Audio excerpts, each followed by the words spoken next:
Hello, this is Pastor Roland. Let's begin today's program with a call from Brian calling from San Francisco. Hi, this is Brian. I'm a college student, and I've heard you speak quite a bit about your meditation, and I'm wondering if you could tell me more about what the meditation is and what it does. Thank you. Bye.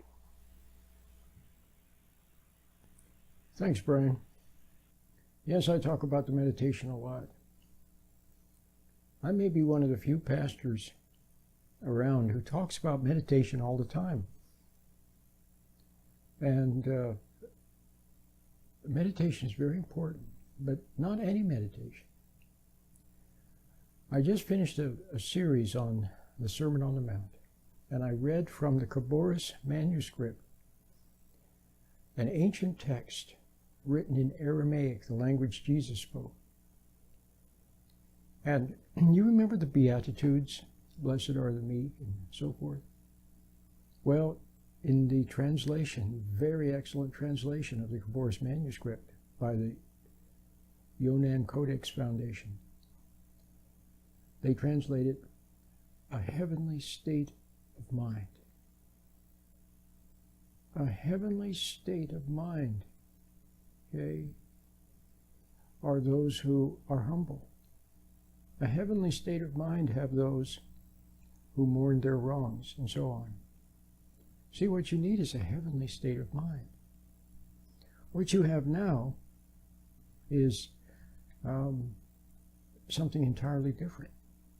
You have an emotional state of mind, a fixated state of mind, an externalized state of mind. You're totally externalized. You're totally subject to your environment, like an animal. See, that's what happens when we fall away from the inner to the outer. And then the outer gets on the inside, and then it torments you from your imagination. See? So you go out in the world without understanding because you're separated from God's inner light. And you make mistakes because you don't have wisdom. You don't have perfect knowledge. You have imperfect knowledge that you get from the world, okay? Which is, sometimes it's okay. Most of the time it's not so good. Sometimes it's plain wrong. But you apply it without understanding. So even if the knowledge itself was factually, correct, you would apply it without understanding, and which would ruin it, and your timing would be off. So that's what happens. That's why your life becomes a mess. So then after your life becomes a mess, you don't want to see it. You don't want to see that you made mistakes. Handling a situation with your spouse or your partner or with your child or at work. You spend too much money, you eat too much, you eat the wrong kind of food, your timing, it's always something wrong. And even if things do work out, then it backfires somehow. See, if you spend all your time and set a goal to make a lot of money, and then you make a lot of money, well, then your wife divorces you or your kids hate you. You see? So there has to be a way that you can get everything right, okay? Where you can do okay financially and every other way, and your family will love you and respect you, and you'll have peace of mind, and you'll be close to God. So you need His wisdom. So you have to find this heavenly state of mind. And that's what my meditation is basically for. It's very simple. It's only 6 minutes. I have a free one. It's only 6 minutes long. It teaches you how to stand back from your involvement with thought. Oh yes, so remember I said when things aren't working out in the world, then what do? You scurry into your imagination, into your intellect. And you try and plan and scheme your way out of your mess and make a bigger mess. And when you can't bear seeing your subjectivity to the outside, your inferiority to it, your helplessness, your ego can't bear seeing that. And you can't bear seeing the mistakes that you made. You hide in the imagination and think about the past.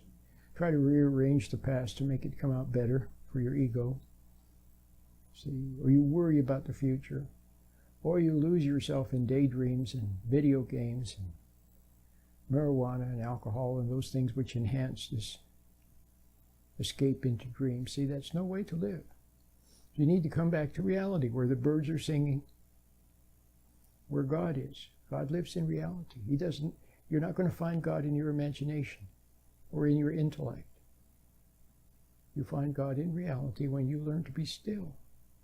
Stand back from your rabid thoughts.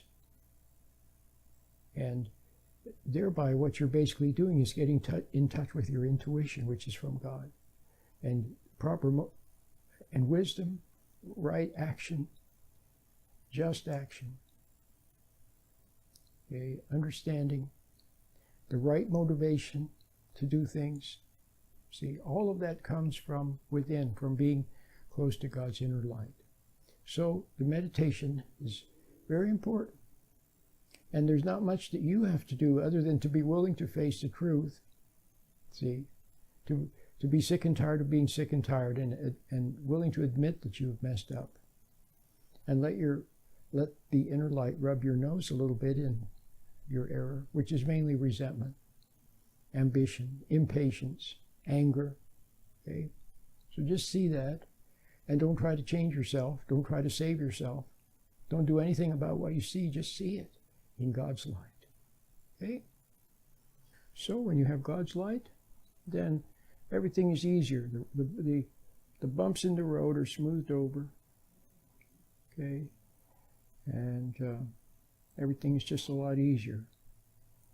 So there you have it. So how do you get to meditation? You go to talktoapastor.org or thefreemeditation.com or sheddingshackles.com. Any of those will work.